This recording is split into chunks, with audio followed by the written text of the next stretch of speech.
Bien, on laisse passer le grésillement traditionnel et nous attaquons immédiatement la vidéo sur Campo y Ciudad numéro 8. Normalement, il va y avoir un nouveau grésillement parce que je vais changer de diapositive sur PowerPoint. C'est parti. Et nous attaquons le travail à faire à partir, je dis bien à partir du jeudi 9. Il s'agira de finir de compléter la fiche distribuée en classe sur le document Éxodo Latinoamericano del Campo a la Ciudad, un intento de sobrevivir. La référence, le lien pour la vidéo se trouve affiché ici et dans la description au-dessous de la vidéo, si j'ai bien fait mon travail. Et nous allons reprendre, utiliser le travail que vous avez fait la dernière fois, à savoir la compréhension du dernier paragraphe du texte, avec un petit peu de par cœur, pour pouvoir le réutiliser aujourd'hui dans les réponses que vous ferez aux questions que je vais vous poser. Et on attaque tout de suite avec la lecture, la compréhension et la découverte des questions que je vais vous poser là-dessus, à moins que vous ayez déjà lu votre photocopie distribuée avant la sortie. De quien hablaba el texto? Bon, là, retenez bien hablaba, c'est un verbe qui est vraiment important. Hablaba, ça veut dire parler, c'est le verbe hablar, et un bon moyen de s'en souvenir, c'est de penser à l'expression française blabla. Ensuite, ¿qué edad tenía Mariela Baeza? Quel âge avait Mariela Baeza? ¿Dónde vivía? Où vivait-elle? ¿Cuántos hijos tuvo? Combien d'enfants a-t-elle eu? ¿Cuál era la situación económica de la familia? ¿Por qué? Quelle était la situation économique de la famille? Pourquoi? ¿Cómo intentó mejorar su situación económica? Comment a-t-elle essayé d'améliorer sa situation économique? Alors, quand j'ai utilisé le passé composé, vous auriez pu utiliser aussi un passé simple.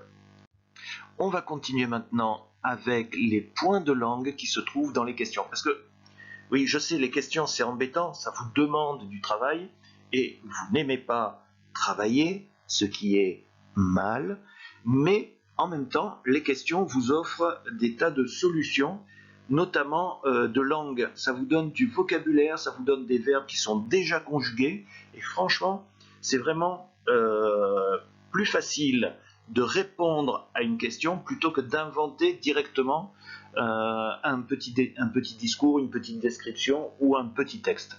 Alors voyons la question numéro 1, de quien hablaba el texto. Je vous ai souligné ce que probablement vous allez réutiliser dans votre réponse. Je vous rappelle que dans une question, le verbe et le sujet sont inversés. Donc quand vous répondez, vous les remettez dans le bon sens. Et là, très probablement, votre question commencera par el texto hablaba, le texte parlé. Et vous expliquez ensuite de quoi parler, de qui, parlait le texte. Petite indication importante, le verbe, vous devez bien l'observer parce que quand il est à un temps, vous devez répondre avec le même temps. Là, il est à l'imparfait, le verbe. Vous devez répondre à l'imparfait dans la plupart des cas. Pas systématiquement, mais dans la plupart des cas. Question numéro 2. ¿Qué edad tenía Mariela Baeza? Quel âge avait Mariela Baeza?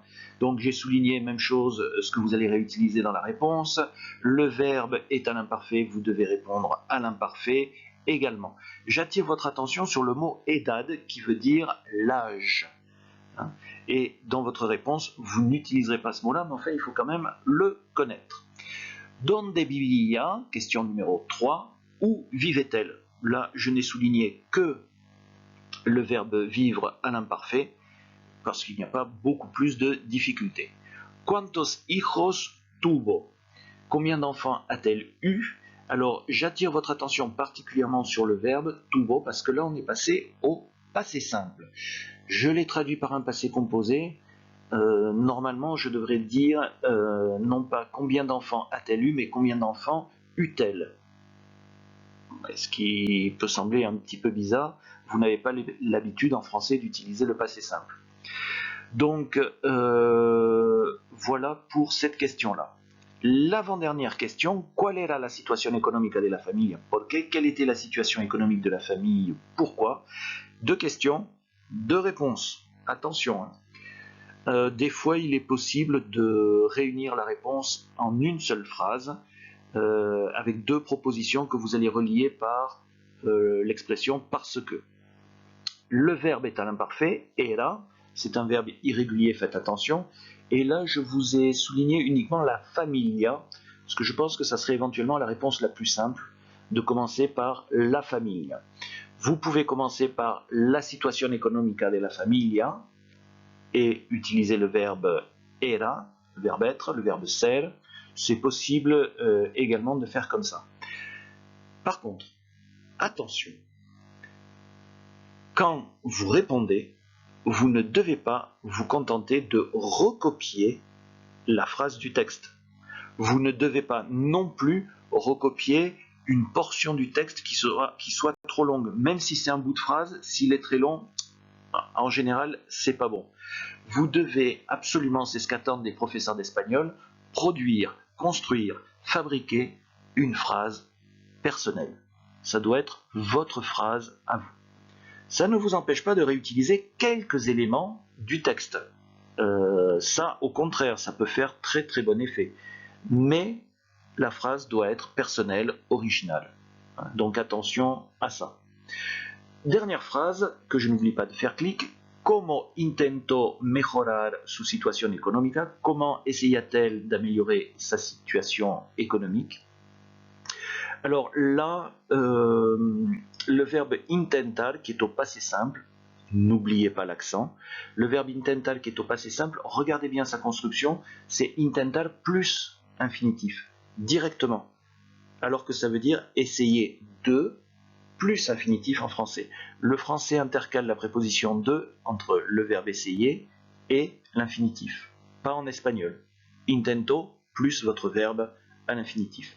Mejorar, c'est un verbe qui est très très intéressant. Il est construit sur un mot que vous connaissez déjà, mejor, qui veut dire meilleur, et à partir de ça, on a fait le verbe améliorer. Quoi d'autre? J'ai souligné mejorar su situación económica. Je suis même pas sûr que j'aurais dû souligner tout ça. Il est possible que votre réponse ne comporte aucun des mots de la question. Ce sera un petit peu à vous de vérifier ceci. Et on passe maintenant à quelque chose que je n'aurais pas dû faire. Je vous ai fait une petite aide. Pour chaque question, je vais vous montrer où chercher dans le texte. Je ne devrais pas le faire, je devrais vous laisser travailler, avoir des difficultés. Mais bon, je me suis laissé aller et j'ai fait ceci. Voilà, j'ai fait un espèce de code couleur.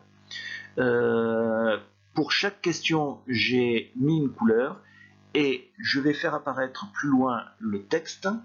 Et dans le texte, vous aurez en rouge ce qui répond à la question en rouge, en bleu ce qui répond à la question en bleu, en vert ce qui répond à la question en vert. Oui, je suis allé jusqu'au bout. En orange ce qui répond à la question en orange, en violet ce qui correspond à la question en violet, et en marron ce qui correspond à la question en marron.